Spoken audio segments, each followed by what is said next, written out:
Shrimati Sulata Dev. Thank you vice chairman sir. देर आए दुरुस्त आए, क्योंकि हम लोग बहुत बार ये डिस्कशन करने के लिए डिमांड किए हैं कि मणिपुर के ऊपर चर्चा हो, चर्चा हो, चर्चा हो। हम लोग ऐसा नहीं कि यहाँ बस डिस्कशन के डिमांड किए, हम लोगों ने हाउस भी छोड़े और वहाँ पर प्रोटेस्ट भी किए, मगर 2 साल होने को आया, 22 मंथ्स कंप्लीट हो गया, मणिपुर के ऊपर कोई डिस्कशन ही नहीं हो पा रहा था। आज चलो जो हो, ये डिस्कशन तो कम से कम जो बजटरी अप्रोप्रिएशन बिल का डिस्कशन मणिपुर के असेंबली में होना चाहिए, मगर हम लोग क्योंकि यहाँ पर राष्ट्रपति जी का शासन लागू हुआ है, यहाँ पर हम लोग आज डिस्कशन कर रहे हैं। संभवतः ये दुर्भाग्य की बात है कि आज हम मणिपुर के बारे में मणिपुर से जो भाग रहे थे आज डिस्कशन करने, लेकिन आज पहली बार मैं सदन को भी धन्यवाद दूंगी। यहाँ मिनिस्टर भी बैठे थे जो फाइनेंस मिनिस्टर, उनको भी धन्यवाद दूंगी। ये मणिपुर का अप्रोप्रिएशन बिल यहाँ पर आज डिस्कशन हो रहा है। पहले तो मैं चाहूंगी कि आप स्पष्ट कीजिए मणिपुर भारत में है या नहीं, क्योंकि इतना सब कुछ हो गया, मणिपुर का डिस्कशन भी नहीं हो पाया, मणिपुर को कोई गए भी नहीं, जो जाना चाहिए जो माननीय प्रधानमंत्री जी को वो भी नहीं गए, मणिपुर को जो जाना चाहे उनको भी रोका गया। क्यों मणिपुर से इतना डर है? मणिपुर को क्यों ऐसा किया गया कि मणिपुर बाहर है? मगर मैं जितना जानती हूँ कि मेरी जानकारी जहाँ तक है कि मणिपुर एक सबसे बड़ी सेंसिटिव स्टेट है, बहुत ही इम्पोर्टेंट स्टेट है, जिसको हम लोग इग्नोर नहीं कर सकते, क्योंकि ये साउथ एशिया की जो हमारे दूसरे कंट्रीज है उनसे जुड़ा हुआ है हमारा ये जो जमीन का मार्ग, इसीलिए उसको ज़्यादा ध्यान देने की ज़रूरत है। आप उसको ध्यान नहीं दिए। देखिए ये क्योंकि म्यांमार हो, वियतनाम हो, सिंगापुर हो, ये सब इससे रास्ते से जुड़े हुए हैं। और हम देखें तो नेताजी सुभाष चंद्र बोस, उसको हम कभी डिनाई नहीं कर सकते। नेताजी सुभाष चंद्र बोस सिंगापुर से अपनी मुक्ति सेनानी को लेके मणिपुर के रास्ते से आए भारत, और वही मणिपुर में पहला भारत का झंडा गाड़े थे, और वो आज भी है वहाँ पर। तो फिर हम मणिपुर से क्यों भाग रहे हैं, किस लिए भाग रहे हैं? आज आप बोलना दीजिए, आप क्यों बार बार ऐसा ये कर रहे हैं? आप बोलना दीजिए सबको, आपका बारी आएगा, आप बोलेंगे। आज माइनॉरिटी के ऊपर आज जो कुकी और जो माइटी, ये दोनों के बीच में हो रहा है, ये माइनॉरिटी कुकी के जो संप्रदाय है उसके ऊपर इतना हिंसा हो रहा है कि मणिपुर आज जल रहा था। कम से कम बोले तो 2 साल होने को आया, मणिपुर के बारे में कोई आलोचना नहीं हुई। मणिपुर जल रहा था, मगर मणिपुर जब जल रहा था तब हम लोग यहाँ पर सो रहे थे। मैं ये बात बोलूँगी, जे हम लोग इतिहास में पढ़े हैं, जब रोम जल रहा था तो नीरो जो है ना वो बांसुरी बजा रहे थे, और जब मणिपुर जल रहा है, ये डबल इंजन का सरकार है, ये डबल इंजन का सरकार चद्दर टन के सोए हुए हैं। यहाँ बाहर घूमने के लिए टाइम है, विदेश जाने के लिए टाइम है, मगर मणिपुर जाने के लिए टाइम ही नहीं है, मणिपुर जाने के लिए मानसिकता भी नहीं है। ये है, हम लोग वसुधैव कुटुंबकम को विश्वास करते हैं, ये भारत का संस्कृति है। कहाँ गया ये वसुधैव कुटुंबकम? मणिपुर के हमारे राज्य जो भारत में नहीं है, तो फिर इसके साथ ऐसा व्यवहार क्यों है?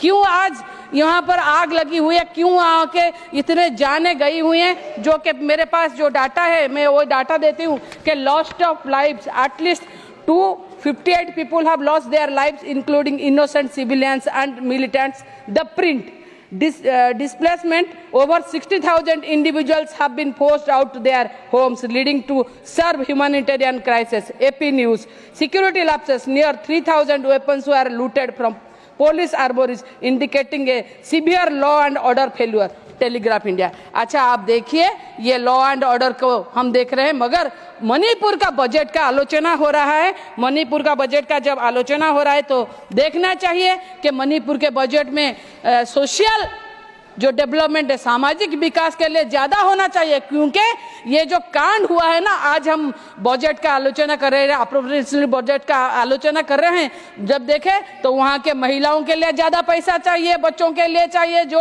वहाँ से घर से बेघर हुए जिनको विस्थापित किया गया उनके लिए चाहिए, हेल्थ में चाहिए, मगर वहाँ के लिए क्या पता नहीं, लॉ एंड ऑर्डर के लिए ज्यादा है। क्या करेंगे लॉ एंड ऑर्डर को, सामाजिक सुरक्षा, सामाजिक विकास को मद्देनजर से हटा के वहां क्या करेंगे? आप तो ऐसे नहीं कुछ कर पाए, क्योंकि आपका गवर्नर जो खुद बोले कि इसके ऊपर आप कार्रवाई कीजिए, यहाँ आइए आलोचना कीजिए, आप तो उनके बात भी नहीं सुने। फिर काहे का लॉ एंड ऑर्डर, क्या लॉ एंड ऑर्डर यह करेंगे? फिर भी मैं बोलूंगी मणिपुर आप डबल इंजन जो है ना, double engine run over the people of Manipur, ऐसे डबल इंजन हम नहीं सोचे थे। डबल इंजन क्या है, इतने स्पीड से गया कि क्या हुआ हम सबको ही मालूम है। आज ओडिशा में भी वैसे ही डबल इंजन के बात चल रही है, डबल इंजन सरकार की बात चल रही है, मगर डबल इंजन हो गया, डबल इंजन का वैसे ही आज मणिपुर, कल मणिपुर हो रहा था, आगे ओडिशा का भी बारी हो सकता है, और फिर उसके बाद और कोई स्टेट, और कोई स्टेट, पूरे भारत का भी बारी आ सकता है। इसीलिए मैं ये बोल रही हूँ, क्योंकि ओडिशा में 7 महीने में 64 मास रेप केसेस दर्ज हुए हैं।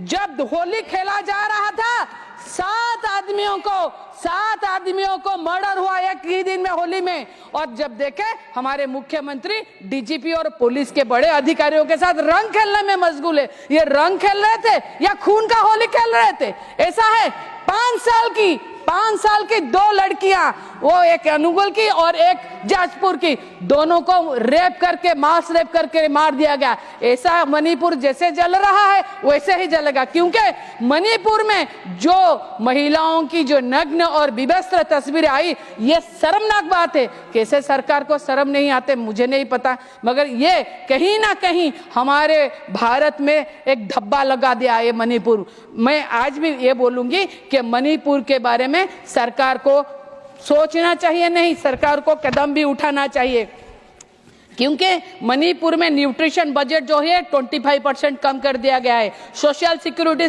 जो स्पेंडिंग बजट है ट्राइबल कम्युनिटी, उसको 47% कम कर दिया गया है। मणिपुर में ये डिमांड ग्रांट की जो इन्फ्लेशन, उसको ही ज्यादा किया जाना चाहिए। मणिपुर में जब ये मणिपुर के बात में चल रहे हैं, चिल्ड्रंस जो है 6 मार्च से 6 साल तक उनका 6164 number, adolescence girl 2638, pregnant women 232, lactic mother 752, ये 325 कैंप में रह रहे हैं। और बाय अप्रैल 2024 554 बेबीज बर्न हुए हैं।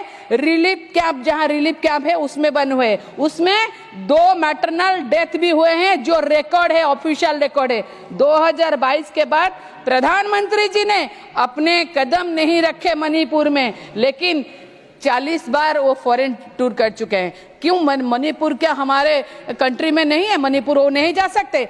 29 को मैं साधुवाद देती हूँ मान्यवर गृह मंत्री, स्वराष्ट्र मंत्री को, वो 29 मई को 2023 में वो गए मणिपुर जाके वहां पर पीस कमेटी बनाए। पीस कमेटी बनाने का फायदा क्या हुआ? कुछ नहीं हुआ। फिर वहां की जो गवर्नर थी उनको जबरदस्ती हटाया गया, पीस कमेटी का कुछ हुआ ही नहीं। क्यों हटाया गया? क्योंकि वो चाहते थे कि लोगों के साथ आलोचना हो, प्रधानमंत्री आए। मैं अभी भी बोलूंगी मणिपुर हमारे भारत में है, आप जाइए, लोगों से मिलिए। मैं तो डिमांड करूंगी कि उनके लिए ज्यादा से ज्यादा अर्थ का प्रावधान हो, क्योंकि ज्यादा देने से कम उनके जो जख्म है उन पे मलहम लग सकता है। मैं ये भी यहाँ पर दरखास्त करूंगी माननीय प्रधानमंत्री जी को, ये आपके माध्यम से, कि मणिपुर जाए, लोगों के जो जख्म है उन पे मलहम लगाए, लोग आपको देखे, लोगों के सुने, और लोग क्या सुन रहे हैं, क्या बोल रहे हैं, उनको ध्यानपूर्वक देखिए, तभी तभी जाके कहीं ना कहीं पर लोगों की जख्म जो हरे हैं अभी मणिपुर में वो भरेंगे। मगर अभी ये सब कुछ नहीं हो रहा है। डिस्कशन हो रहा है मणिपुर के ऊपर, क्यों? क्योंकि यहाँ पर राष्ट्रपति शासन लागू हुआ है, यहाँ पर गणतंत्र की हत्या की गई है। क्योंकि हम बोलते हैं हम लोग वर्ल्ड में सबसे बड़े गणतंत्र है, मगर गणतंत्र की हत्या की गई है। मणिपुर में राष्ट्रपति शासन लागू कर दिया गया है। क्यों ऐसा हो रहा है? ऐसा नहीं राष्ट्रपति शासन कहीं लागू नहीं होता है, मगर जो सिचुएशन में मणिपुर में राष्ट्रपति प्रेसिडेंशियल रूल लगाया गया है वो जितना भी निंदा करो कड़ी से कड़ी वो कम है।